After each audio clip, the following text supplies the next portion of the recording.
It's not just the NBA. It seems everyone is kowtowing to China. Blizzard, Apple, even Vans. The only one standing up to China seems to be South Park?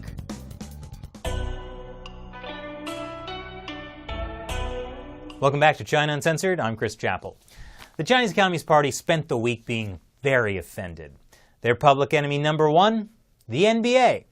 But don't worry, the party has a much longer list of public enemies. Starting with public enemy number two, South Park. On October 2nd, South Park aired an episode called Banned in China. It was clearly creators Trey Parker and Matt Stone venting all their frustration about Hollywood and commercial self-censorship to appease the Chinese Communist Party. Who here thought they had permission to say anything critical of Chinese politics? Well, it is true, sir. The Chinese seem to exploit their own people with forced labor. Shut the up, Thor! And obviously, the show that mocked censorship in China got censored in China this week. So the South Park creators wrote this: like the NBA, we welcome the Chinese censors into our homes and into our hearts. We too love money more than freedom and democracy. Savage. Almost as savage as the NBA and South Park doing more to raise Americans' awareness about China in a week than China Uncensored has managed to do in 7 years. I'm not bitter. But now it's time for China's public enemy number three, the video game company behind World of Warcraft and the reason my college roommate failed out of school, Activision Blizzard. The company banned a professional Hearthstone player in Hong Kong for a year while forcing him to forfeit a reported $10,000 in prize money. So that was at first a confusing statement to me because I didn't know what a Hearthstone is or how much money you could make playing video games professionally. I obviously wasted my life doing some stupid show that educates people about China. Hearthstone is a free-to-play online digital collectible card game, which, judging from this image from the Free China Memes Instagram page, looks fun. Think about it. The Hearthstone player was banned for shouting "Liberate Hong Kong, revolution in our times."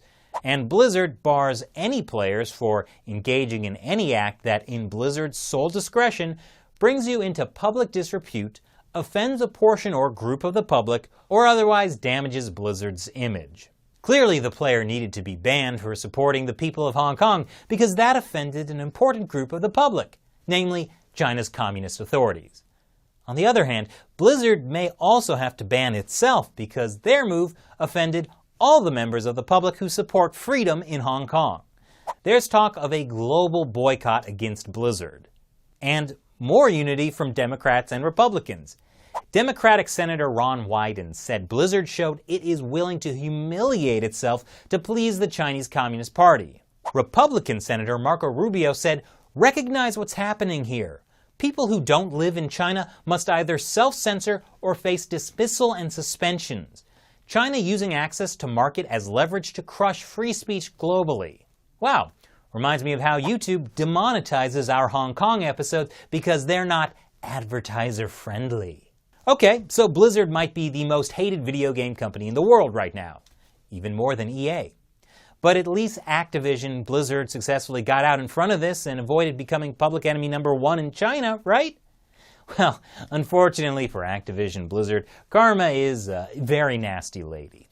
Someone suggested on Reddit that it would be a shame if a character from the popular Blizzard game Overwatch became the new symbol of the Hong Kong protests. Yeah, that would be a real shame if that happened. And now on to China's public enemy number four, Apple. Hong Kong protesters came up with a crowdsourced app called HK Map Live that shows in real time the location of Hong Kong police. It also lets people know where there's cases of live fire and tear gas.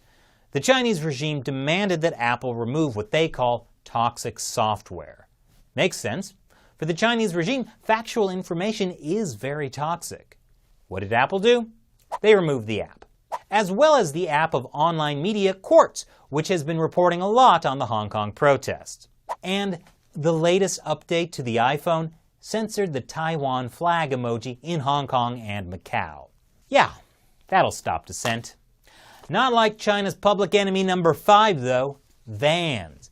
No, Vans the shoe company. What, Do you think the Chinese Communist Party just goes around getting easily offended at everything?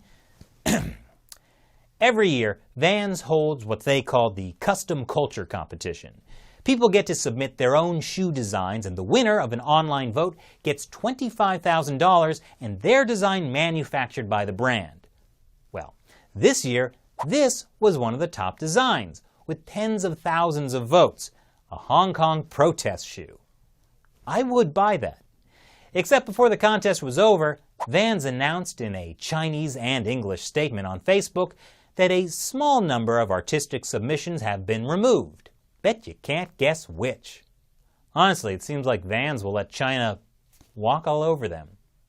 And once again, in an attempt to appease the China market, Vans ends up risking the entire market from angry fans who want to boycott them. But now on to China's real public enemy number one, the Trump administration. The Trump administration has blacklisted 28 Chinese entities over abuses in Xinjiang. Those include Hikvision and Dahua Technology, two of the world's biggest makers of video surveillance products. Bet they saw that coming. A day after the blacklist was announced, the Trump administration put visa restrictions on Chinese officials involved in abuse of Muslim minorities in Xinjiang. The State Department said the visa restrictions will apply to designated Chinese government and Communist Party officials along with their families. Yes, the Trump administration, defender of China's Muslims. We are in the strangest timeline. Obviously, these new punishments by the Trump administration caused Chinese officials to realize the error of their ways. The error being, they should retaliate by restricting visas for U.S. citizens with anti-China links. A source speaking to Reuters pointed out that Beijing accuses the U.S. and other governments of inciting anti-government protests in both mainland China and Hong Kong. A 2 million person protest in Hong Kong? Totally the CIA's doing. So with these new visa restrictions, China is taking a hard stance against a problem they created themselves. And that's it for this week's China News Headlines. And now it's time for me to answer a question from you, a fan who supports China Uncensored with $1 or more per episode by contributing through the crowdfunding website Patreon. James Wahlberg asks, do the protesters know about the South Park episode denouncing companies following China's lead on the protests? Yes, they do. In fact, they've held neighborhood screenings of the South Park episode. By the way, we just got back to New York from covering the protests in Hong Kong and running away from the police shooting tear gas at us. So we were not exactly up on the new season of South Park, but we heard from you China Uncensored fans that we needed to watch it. So when we had some downtime, we did. Matt Shelley and I had a good laugh. Check out the episode if you haven't already. It says so many things we've been saying for years, only they got way more attention for it. Thanks for your question, James. And if you have a question for me you want to hear answered on the show, sign up to join the China Uncensored 50-cent army by supporting the show with $1 or more per episode on Patreon. YouTube is demonetizing us so much we would have to shut down the show if it weren't for your support. And to everyone, thanks for watching. Once again, I'm your host, Chris Chappell. See you next time.